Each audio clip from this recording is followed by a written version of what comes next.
ناظرین، drama serial مشکل میں عارف حریم کو فون کرتا ہے مگر حریم عارف کا فون نہیں اٹھاتی۔ حریم دل ہی دل میں کہتی ہے، ایک تو یہ بیوقوف خود تو مرے گا ہی، ساتھ میں مجھے بھی مروائے گا، نہ وقت دیکھتا ہے نہ بے وقت۔ حریم ایک سائیڈ پر آ کر عارف کو فون کرتی ہے، پاگل ہو گئے ہو، بار بار مجھے فون کر رہے ہو، مہمان تعزیت کے لیے آ رہے ہیں، ہر کوئی میرے پاس آتا ہے، میں پہلے ہی بہت پریشان ہوں، اوپر سے تمہارے فون، اگر کسی کو ذرا سی ہمارے پلان کی بھنک بھی پڑ گئی تو سمجھو کھیل ختم اور ساری عمر جیل میں سڑو گے۔ عارف کہتا ہے، حریم یہ تم کیسی باتیں کر رہی ہو، مطلب نکل گیا تو تم کون میں کون؟ دیکھو یہ سب کچھ میں نے تمہارے کہنے پر کیا ہے، ایک جیتی جاگتی جان گئی ہے، اگر میں جیل گیا تو تم بھی میرے ساتھ جیل کی چکی پیسو گی۔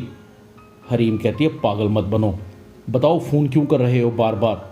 عارف کہتا ہے، اب میں سمین کے بغیر زیادہ دیر صبر نہیں کر سکتا، اسے فوراً طلاق دلوا کر گھر سے نکلواؤ تاکہ میں سمین کو اپنا بنا سکوں۔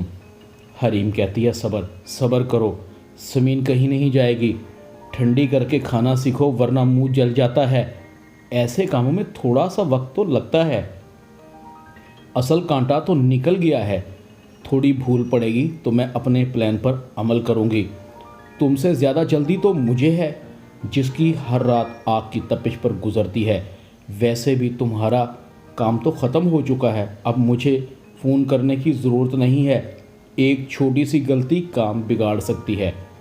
عارف کہتا ہے، اس قصے کو جتنا جلدی ہو ختم کر دو، میں زیادہ دیر سمین کے بغیر نہیں رہ سکتا۔ حریم فون بند کر دیتی ہے مگر پیچھے سمین کھڑی ہوتی ہے۔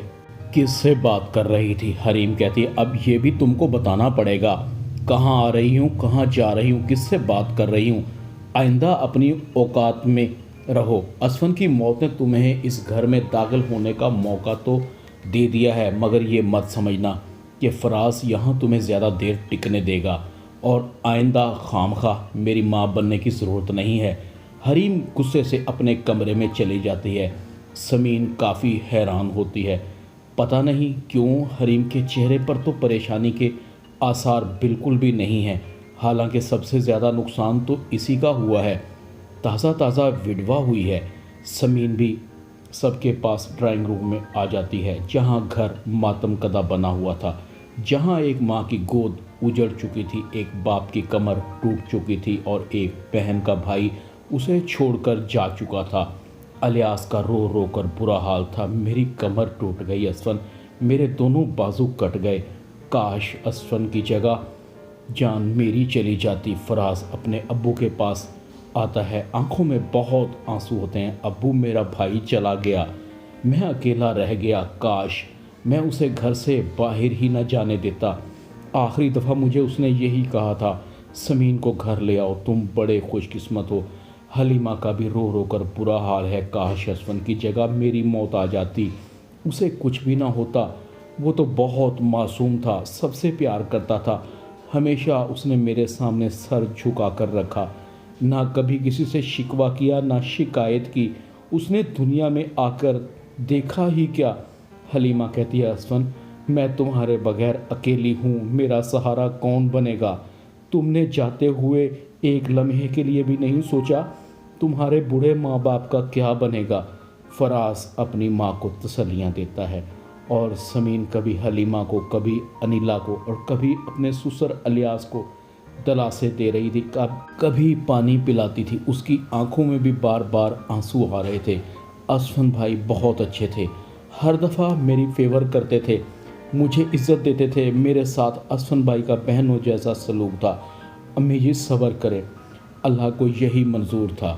مگر ادھر حریم اندر ہی اندر خوش ہو رہی تھی، واہ کیا بات ہے اسفن، تم کیا چیز تھے، صحیح کہہ رہے ہیں سب، تم سب کا ساتھ دیتے تھے، میرا بھی ساتھ دیا، مجھ سے شادی کی اور میں اس گھر میں آ گئی، فراز میرا نہ صحیح مگر میں تو اس کے قریب آ گئی، اور یہ تو میں نے سوچا ہی نہیں تھا کہ تم اتنی آسانی سے میرے اور فراز کے درمیان سے ہٹ جاؤ گے، اچھا ہوا تم مر گئے، ویسے بھی بے غیرتی کی زندگی لے کر جینا پڑتا، دیکھو نا تمہارے جانے کے بعد اب فراز میرا آسانی سے ہو جائے گا۔ کتنی بڑی قربانی دی ہے تم نے، میں تمہاری یہ قربانی ہمیشہ یاد رکھوں گی۔ حریم کی مکار ہنسی نکلتی ہے۔ اتنے میں کمرے کو کھٹکھٹایا جاتا ہے۔ حریم فوراً سے روحاں سا منہ بناتی ہے۔ کون آ گیا اب؟ پتہ نہیں اس ماتم سے میری جان کب چھوٹے گی، یا اسفن کی آتما مرنے کے بعد بھی میرا ساتھ چمٹی رہے گی۔ سمین کمرے میں داخل ہوتی ہے۔ حریم کہتی ہے میں نے تمہیں منع کیا ہے کہ میرے کمرے میں مت آیا کرو، اور پلیز یہ ہمدردی کا ناٹک تو بالکل ہی بند کر دو۔ تم تو خوش ہو رہی ہوگی میں بیوہ ہو گئی ہوں، یہ تمہاری بھول ہے۔ سمین کہتی ہے میں تمہاری فالتو کی بکواس سننے نہیں آئی، تمہیں ممی اور پاپا بلا رہے ہیں اسی لیے آئی تھی۔ اتنا بڑا حادثہ ہو گیا ہے حریم تمہارے ساتھ، پلیز اب تو اپنے رویے اور عادتوں کو تبدیل کر لو۔ حریم کہتی ہے تم نے پیغام دے دیا، چلو شاباش اب جاؤ۔ حریم دل ہی دل میں کہتی ہے بے وقوف سمین، تمہیں پتہ ہی نہیں یہ حادثہ نہیں پلان تھا۔